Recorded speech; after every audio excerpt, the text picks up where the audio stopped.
आकाशवाणी जम्मू है। बडले खबरें च तुंदा स्वागत। पैह्ले खास खबरें कन्नै मैं अभिलाषा शर्मा।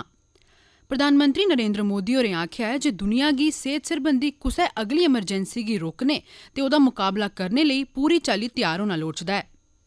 लेफ्टिनेंट गवर्नर मनोज सिन्हा होरें किश्तवाड़ दा दौरा लाइयै चंडी माता दे मंदरै च मत्था टेकेआ है।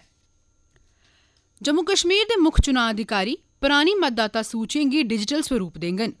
पैह्लकी जम्मू कश्मीर रियासत च पैह्ली मतदाता सूची दा प्रकाशन 1951 च कीता गेआ हा ते रियासी जिले च सुरक्षा बलें इक विदेशी आतंकवादी दी लोथ बरामद कीती है। इलाके शा हत्थगोले ते हथियार असला बी बरामद कीता गेआ है। एह् आतंकवादी रजौरी जिले च होए दे टाकरे दौरान जख्मी होआ हा।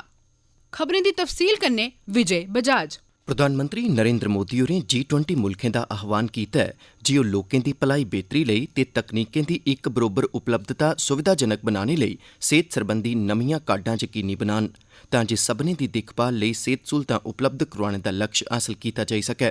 प्रधानमंत्री होर भारत दी G20 दी प्रधानता तैह्त गुजरात दे गांधीनगर च होई दी G20 दे सेहत सरबंधी मंत्रियें दी बैठक गी संबोधित करा'रदे हे, जेह्ड़ी औपचारिक तौरा पर कल शुरू होई ही। उनें आखेआ जे कोविड महामारी ने असेंगी एह् चेता कराई दित्ता है जे सेहत गी साढ़े फैसलें च तरजीह् देनी लोड़चदी ऐ। प्रधानमंत्री होरें आखेआ जे असेंगी अगली सेहत सरबंधी आपदा गी रोकने ते ओह्दा मुकाबला करने लेई पूरी चाल्ली तैयार रौह्ना लोड़चदा ऐ, कीजे अज्जै दे समें च आपूं च जुड़ी दी दुनिया च एह् खास तौरा पर मता जरूरी ऐ। मोदी होरें आखेआ जे अपने पूरे पराते ते समावेशी सेहत सरबंधी रौं तैह्त भारत अपने सेहत सरबंधी बुनियादी ढांचे गी होर बधा करदा ऐ, रिवायती दवाइयें गी बढ़ावा देआ करदा ऐ ते सभनें गी किफायती सेहत सरबंधी सेवां उपलब्ध करोआ'रदा ऐ। प्रधानमंत्री होरें आखेआ जे गुजरात दे जामनगर च रिवायती दवाइयें सरबंधी WHO दे वैश्विक केंद्र दी स्थापना इस दिशा च इक महत्वपूर्ण गैंह ऐ। लेफ्टिनेंट गवर्नर मनोज सिन्हा होरें किश्तवाड़ दे पाडर च श्री चंडी माता मचेल तीर्थ स्थान दा दौरा लाया ते माता दे दरबार च मत्था टेकेआ। आकाशवाणी जम्मू दे संवाददाता दी रिपोर्ट मुजब लेफ्टिनेंट गवर्नर होरें तीर्थयात्रिएं गी दित्ती गेदी स्हूलतें दा जायजा लैता ते मकामी लोकें दे प्रतिनिधिएं ते शिष्टमंडल कन्नै बी गल्लबात कीती। लेफ्टिनेंट गवर्नर होरें पंचायती राज इदारें दे नुमाइंदें ते गुलाबगढ़ दे लोकें गी संबोधित करदे होई किश्तवाड़ जिले दे पूरे पराते विकास लेई प्रशासन दे जतनें गी बी सांझा कीता। उनें गुलाबगढ़ च बौद्ध गोम्पा दा बी दौरा लाया, जित्थे उनें भगवान बुद्ध हुंदे शा आशीर्वाद मंगेआ ते समुदाय दे लोकें कन्नै गल्लबात कीती। इस गल्लै पर जोर भरदे होई लेफ्टिनेंट गवर्नर होरें आखेआ जे बौद्ध समुदाय समाज दा अनत्रुट हिस्सा ऐ ते उनेंगी संसाधनें पर सब्बै हक्क न। उनें आखेआ जे प्रशासन इलाके च बौद्ध परोआरें दी तरक्की लेई हर चाल्ली दे जतन करोग ते उनेंगी मदद बी उपलब्ध करोआग।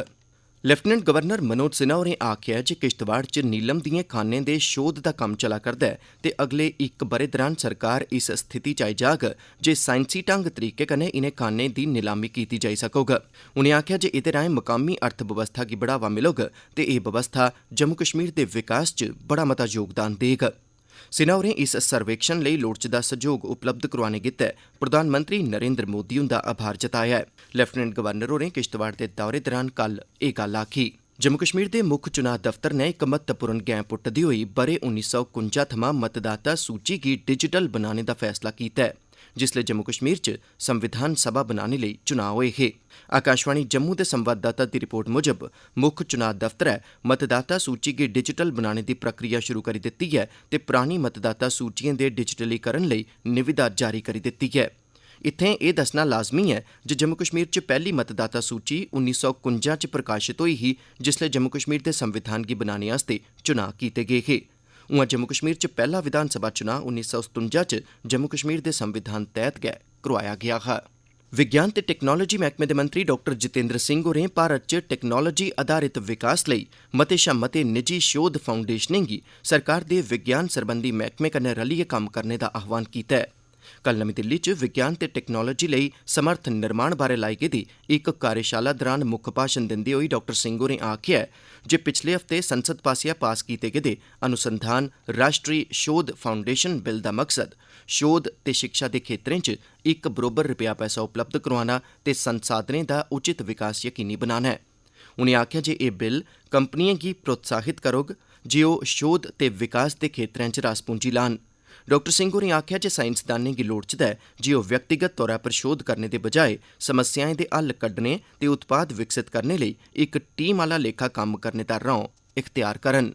भारती रिजर्व बैंक ने बैंकें गी आखेआ जे ओह् दोआर कर्जे लैने आह्लें गी फिक्स्ड इंटरस्ट रेट यानी स्थाई ब्याज दरै दा विकल्प उपलब्ध करोआने ते किश्तें दा भुगतान नेईं होने दी सूरतै च छड़ा इक उचित जुर्माना लाने दे निर्देश जारी करन।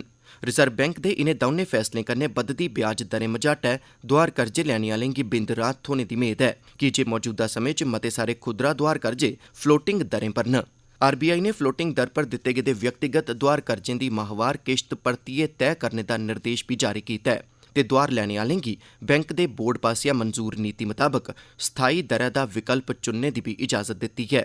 आरबीआई ने इक विज्ञप्ति च आखेआ ऐ जे दोआर कर्जे लेई चुके दे सभनें लोकें गी उचित माध्यमें दे राहें उपलब्ध विकल्पें दी जानकारी भी बैंकें पासेआ भेजी जाग। रिजर्व बैंक ने इब्बी आखेआ जे बैंकें ते दोआर कर्जे देने आह्ले होरनें इदारें गी 31 दिसंबर 2023 तगर व्यक्तिगत दोआर कर्जें सरबंधी इनें निर्देशें गी लागू करना होग। एह् खबरां तुस आकाशवाणी जम्मू थमां सुना'रदे ओ। बाकी दिएं खबरें कन्नै अभिलाषा शर्मा। सुरक्षा बलें कल रियासी जिले थमां इक विदेशी आतंकवादी दी लोथ बरामद कीती ऐ, जेह्ड़ा इस्सै म्हीने रजौरी जिले च सुरक्षा बलें कन्नै होए दे इक टाकरे दौरान जख्मी होई गेआ हा।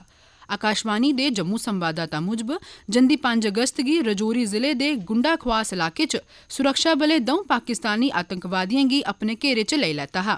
मगरा होए दे टाकरे दौरान सुरक्षा बलें इक आतंकवादी गी मारी मकाया, जिसलै कि गंभीर तौरा पर जख्मी होए दा दूआ आतंकवादी उत्थुआं नस्सी जाने च कामयाब होई गेआ हा।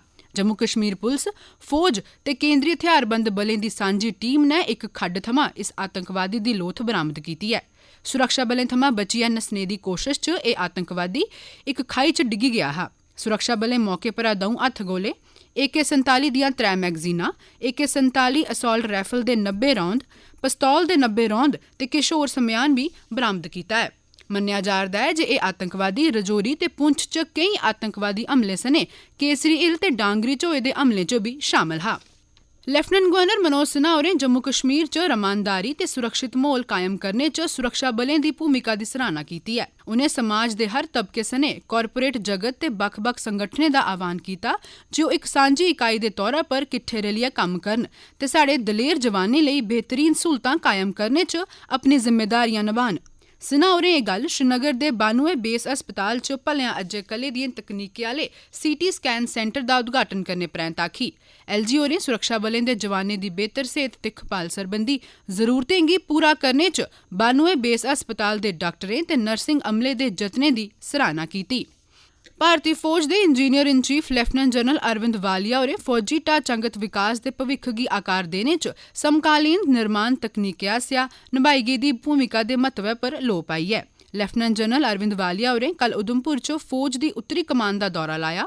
इस बारै मती जानकारी कन्नै साढ़े उधमपुर संवाददाता engineer in chief lieutenant general Arvind Walia होरें उत्तरी कमान दे मुख्यालय दा दौरा लाया। इस दौरे दा मकसद उधमपुर च कमांड हैडक्वार्टर आसेआ कीती गेदी प्रतिष्ठ योजनाएं च हासल कीती गेदी उल्लेखनीय प्रगति दी व्यापक समीक्षा करना हा। लेफ्टिनेंट जनरल अरविंद वालिया हुंदे इस दौरे दी खास गल्ल एह् ही जे ओह् युवा फौजी इंजीनियर सेवाएं दे अफसरें दी इक सभा गी संबोधित करा करदे हे, जेह्ड़ी उत्तरी कमान गैरीसन इंजीनियर दे प्रशिक्षण सेमिनार च हिस्सा लै करदे न। इस मंच दा इस्तेमाल लेफ्टिनेंट जनरल वालिया होरें फौजी बुनियादी ढांचे दे विकास दे भविक्ख दे परिदृश्य गी आकार देने च समकालीन निर्माण तकनीकें दी अहम भूमिका गी रेखांकित करने लेई कीता गया। डोगरी खबरें लेई उधमपुर थमां अचिन दुबे।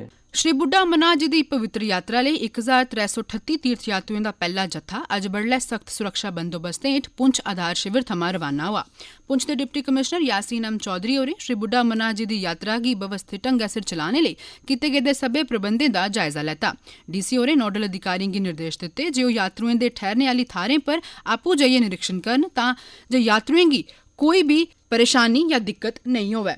यात्रा दा समापन 27 अगस्त 2023 गी पवित्र छड़ी मुबारक करने होग, जेह्ड़ी 28 अगस्त 2023 गी दशनमी अखाड़ा पुंछ थमां श्री बुड्ढा अमरनाथ मंदिर मंडी च लैती जाग। शिड़क हादसे दी रोकथाम लेई किश्तवाड़ पुलसै ने ट्रैफिक दा उल्लंघन करने आह्ले 303 लोकें गी गलत पार्किंग, बगैर हेलमेट दे सवारी, ओवरलोडिंग बगैरा जनेह् अपराधें लेई चलान कीता ऐ। टीम ने CCTV थमां निगरानी जनेही तकनीकें मदाद कन्नै नंबर प्लेटें राहें पंछान कीती ते उंदे रिहायशी पतें पर चलान भेजेआ। इस बारी होर जानकारी कन्नै साढ़े जिला संवाददाता जम्मू कश्मीर पुलिस किश्तवाड़ जिले में सड़क हादसों को कम करने के लिए हर मुमकिन कोशिश कर रही है। हाल ही में जम्मू कश्मीर पुलिस ने थर्ड आइज प्रोग्राम किश्तवाड़ में शुरू किया था, जिसके तहत कल 303 गाड़ियों का चालान हुआ। ये उन गाड़ियों का चालान हुआ जो तेज रफ्तार गाड़ी बिना हेलमेट या ओवरलोडिंग करते हुए पकड़े गए। ਇਹਦੇ ਕੰਨੇ ਗਏ ਖਬਰਾਂ ਦਾ ਇਹ ਬੁਲੇਟਿਨ ਸਮਾਪਤ ਹੋਇਆ।